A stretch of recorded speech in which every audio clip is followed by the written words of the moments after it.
How's it going, everyone? So if we were to take a look at the 18Z run of the GFS model going into right around the Thanksgiving weekend timeframe, we do see a major nor'easter develop where we do see heavy snowfall right up along the major cities of the northeast coast. So continuing to move forward with the forecast, we do see a very heavy snowfall threat for pretty much the entirety of the Interstate 95 corridor cities, and the low pressure system is at a relatively strong millibar pressure at 993 millibars, and we do see heavy snow bands associated with this nor'easter. So your big question probably going into this video is, will this actually happen by the time we approach Thanksgiving weekend? So first, taking a look at the forecast hour, we see that this is a very long range type forecast, and as you've pretty much seen in a lot of my videos, forecasts like these are very difficult to really get accurate. So we're definitely going to need to stay tuned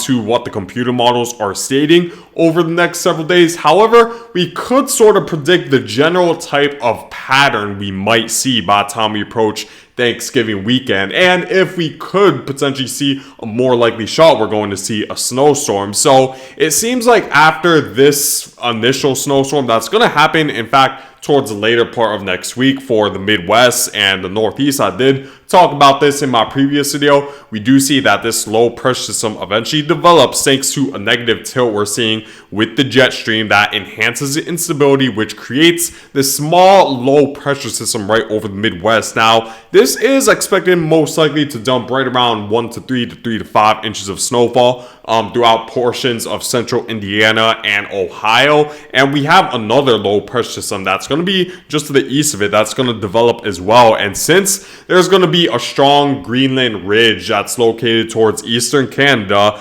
it's going to block these two low pressure systems from being able to move further eastward, as the two low pressure systems will eventually disconnect from the jet stream, which will designate them as being considered upper level lows, which means that we're going to see conditions that are just very wet and very cold for the most part for many areas of the Northeast. And I did mention in my previous videos, the chance that the Interstate 95 corridor cities experience any sort of snowfall is very slim. However, I wouldn't rule out the possibility of maybe receiving your first snow flurries out of this, as that's certainly it's certainly looking a little bit more possible, since the GFS and the European model are both now agreeing that there should be a little bit more cold air towards the northeast than initially anticipated, which means that there's more likely of a shot we could maybe see some snow bands be able to sneak its way a little bit further eastward, maybe towards New York City, maybe even as far south as Philadelphia. I wouldn't rule out that possibility. As of right now, I'll still expect it to entirely be a rain event for New York City and Philadelphia, but don't rule out that possibility of some localized flurries, especially in the metropolitan areas, potentially just to the northwest of those cities. So definitely keep that in mind. But in the interior northeast, in the higher elevations, that's where you should be a little bit more certain you're going to receive snowfall. Now, going into my main point that I was making in my initial statements of this video regarding the possibility of a snowstorm pattern for Thanksgiving weekend, I know I went on a little bit of a tangent, but I also want to warn you guys about this snowstorm as well. But moving forward with the forecast, we see that this upper level low, like I said, will stick around for quite some time, and we could see just enough of a strong northwesterly push that could allow for a colder and potentially snowier pattern to develop for much of the eastern United States. We see that once this upper level low eventually finally moves eastward by the time we approach Thanksgiving week, we do see a ridge will build right over the eastern United States. So that should provide that should bring the temperatures a little bit closer to normal or slightly above average in some of these areas in the Midwest and the Northeast. So that's certainly something to keep in mind for the early part of Thanksgiving week. However, there is going to be an Alberta clipper that's going to move through. That's going to bring some snowfall most likely to the extreme northern portions of the Midwest. Now, this Clipper system will be key. If the Clipper system ends up being stronger than anticipated and we see a weaker than usual, or we see a weaker than anticipated ridging associated with this ridge right here, then we're more likely to see the jet stream dip further southward, since this would make the air pressure a lot lower for much of the eastern United States, and that would enhance the strength of this low pressure system as well as a pressure gradient to allow the northwesterly winds to move a little bit further southward. And with a weaker ridge, that'll also allow the cold air to move further southward without being deterred by the southerly flow that would be associated with a stronger ridge. So if this ridge ends up being weak enough, then that certainly raises a possibility we will see a colder and snowier than normal pattern to end the month of November going into early December, which of course increases the chance we could see that major snowstorm for the Northeast and maybe even areas of the Midwest as well. We see that in the GFS model scenario, it expects the Clipper system to be stronger, at least compared to what the other reliable computer model is stating, the European model, which I'll show you guys in just a second. We see that this Clipper system ends up being stronger. We see a stronger northerly flow, and we see the jet stream quite a bit further southward to where many of these areas are experiencing below average temperatures, which should set the stage for that potential of a snowstorm going into the Thanksgiving weekend time frame. So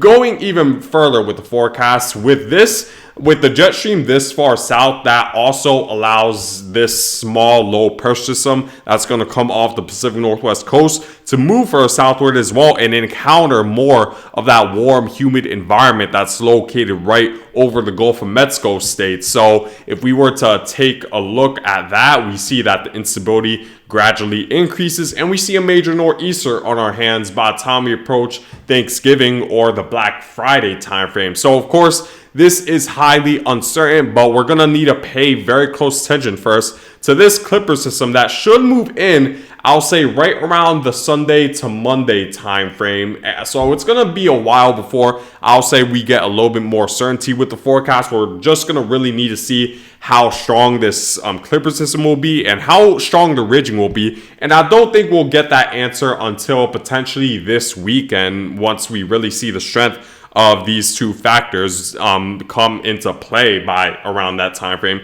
So let me stay tuned for more updates. So now let me show you guys the European model. So the European model is showing a different scenario, which makes it less likely for that significant snowstorm to occur. And the reason why is because the European model in general just expects the ridging to be much stronger. So this Clipper system, as opposed to moving southward towards northeast, encountering maybe a little bit more instability and bringing that strong northwesterly flow a little bit further southward to bring that Arctic air further southward, it instead moves a lot further northward and pretty much just stabilizes, because the ridge is forcing it towards the Arctic region, and it doesn't really have any warm, unstable environment to feed off of to enhance that strong northwesterly flow with this low pressure system to bring that Arctic air further southward. So as a result, we see that this low pressure system that would be the nor'easter for the Northeast, not impact the Northeast, but more specifically impact the northern Midwest states. So places like Minneapolis, as well as potentially as far south as South Dakota and the northern portion of Wisconsin would get the snowfall, but it's definitely a lot more localized and a lot further northward, and it impacts definitely a much smaller population in a scenario like this. So the key thing we're going to take a look at is the ridging. So let me in fact show you guys a 500 millibar height anomaly forecast from both the European model and the GFS, because I think it gives a good indication of what, or at least a better indication of what I'm talking about. So here's the upper level low that is expected to bring snowfall throughout the interior Northeast, as well as much colder than normal conditions. That eventually moves out, but look at the amount of ridging that builds just behind it, at least based on what the European model is forecasting. And here's a Clipper system. This ridging is a bit too strong for this Clipper system to take the same track as what the GFS model,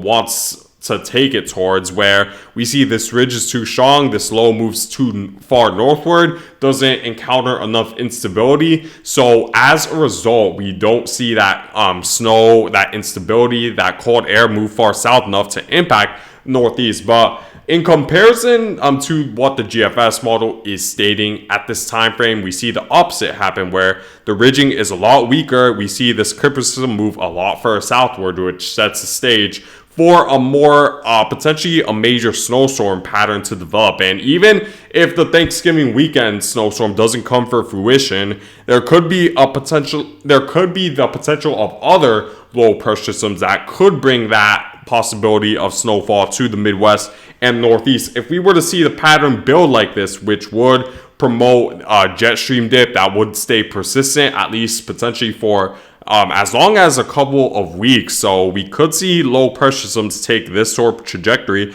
bringing enough cold air and moisture to increase that possibility of snowstorms, especially in the areas more populated and further southward. So it's definitely going to be very important to take a look at this pattern over the next few days, as I'll certainly keep you guys updated once we get a little bit more certainty with the forecast. I also want to show you guys the Arctic oscillation, because simply speaking, when the Arctic oscillation is at a negative phase, that promotes more cooler than normal conditions throughout the eastern United States, thanks to more pronounced jet stream dips. And as you can see, for the late part of November, and even potentially going throughout the entirety of the winter time frame, we're expected to be in a negative phase. And more specifically for the late portion of November, which we're talking about right now, it's more likely we're going to see colder and snowier than normal conditions in a lot of these areas. So I think that this could also help set the stage for that potential of a snowstorm pattern developing right around the late November into early December timeframe for the Midwest and potentially the Northeast as well. However, now let me show you guys the more the snowstorm that's a little bit closer in range of forecast. Well, I shouldn't say a little bit. That's pretty much certain, a little bit more certain to forecast. We do see that we're going to see a snowstorm for the northern portions of North Dakota and the northwestern portion of Minnesota. So definitely keep that in mind. In the North Dakota area, I'd expect right around 1 to 3 to 3 to 5 inches of snowfall for the most part, with localized areas, of course, receiving more than 5 inches of snow, and expect the wind gusts to be quite strong as well in these areas, as the pressure is quite low. There is a strong pressure gradient between this ridge and this low, so expect the wind gusts to occasionally gust over 50 miles per hour in some of these areas in the Midwest. So definitely keep that in mind. And of course, expect those wind chills to be quite cold for the Wednesday to Thursday timeframe as we continue on over the next few days. So and thanks to this jet stream dip that we're going to see, thanks to the strong northwesterly flow, we're going to see a new low pressure system develop thanks to a negative tilt that I was talking about, which will enhance the instability quite a bit and increase the chance of potentially a new snowstorm to develop. Well, it's pretty much guaranteed that some sort of snowstorm will develop right around the Great Lakes region. So in portions of Michigan, as well as Indiana and into Ohio, you should expect quite a bit of snowfall, anywhere between 1 to 3 to 3 to 5 inches of snow. The wind gusts should be quite strong as well. And in the Northeast, expect also some snowfall, more specifically right around the higher elevations of the Adirondacks, where temperatures should be cold enough, as in the higher elevations, that is where you could expect quite a bit of snowfall in localized areas, potentially more than a foot in certain portions of upstate New York, at least right around the peak of the higher elevations. In terms of the more populated cities like Albany, I think that accumulating snowfall is definitely going to be more limited right around that area. Albany, New York is a bit too is at an elevation that's a little bit too low for the temperature to get cold enough for accumulating snowfall to occur. But in the higher elevations of upstate New York and Pennsylvania, you should certainly expect that possibility of snowfall. And even going into some of the metropolitan areas of New York City and Philadelphia, there could be the possibility of at least snowfall occurring. I wouldn't say it'll accumulate close to those areas, but if you definitely want to see snowfall, this weekend could be your chance if you go a little bit further westward and in the higher elevations of New Jersey and Pennsylvania, as you certainly want to see that. But if we were to continue to move forward, expect this to last for quite some time into Sunday. And then eventually, I'll say by Monday, most of the snow showers should go away. But there could be that possibility of a new Clipper system moving in that could bring an additional snowfall to some of these areas of Michigan, Wisconsin, Minnesota, and even into upstate New York and the Pocono Mountain region. And maybe the snowfall could move into Boston by the time we approach the Tuesday timeframe. So definitely keep all of that in mind. So here's the current snowfall forecast over the next 5 days. So this isn't accounting for the Clipper system that the Midwest and Northeast may see right around the Sunday to Monday timeframe. So definitely keep that in mind that there could be additional snowfall associated with that Clipper system. But for this, for our next snowstorm, pretty much, I should say, we should see a general area of right around 1 to 3 inches for most of these areas. This includes Columbus, northern Indiana, as well as portions of Michigan. Detroit maybe could receive a dusting of snowfall. And then for the higher elevations of West Virginia, you could potentially see 8 to 12 inches of snowfall, and even localized areas where you could see a little bit more than that. So definitely keep that in mind in the higher elevations of West Virginia. And then same goes for the higher elevations of upstate New York, where you could receive 5 to 8 inches of snowfall. But more so, it should be a general area of right around 1 to 3 inches. And of course, in the big cities, you won't receive any accumulating snowfall most likely. But don't be surprised if there is that possibility of maybe some flurries falling one of these days during the weekend, because there could be just enough cold air for that to occur, especially towards nighttime hours where the temperature is colder. So definitely keep that in mind going into this weekend for many of these areas of snowfall, gustier winds, as well as much colder than normal temperatures. But that's it for now, guys, and I thank you guys for watching.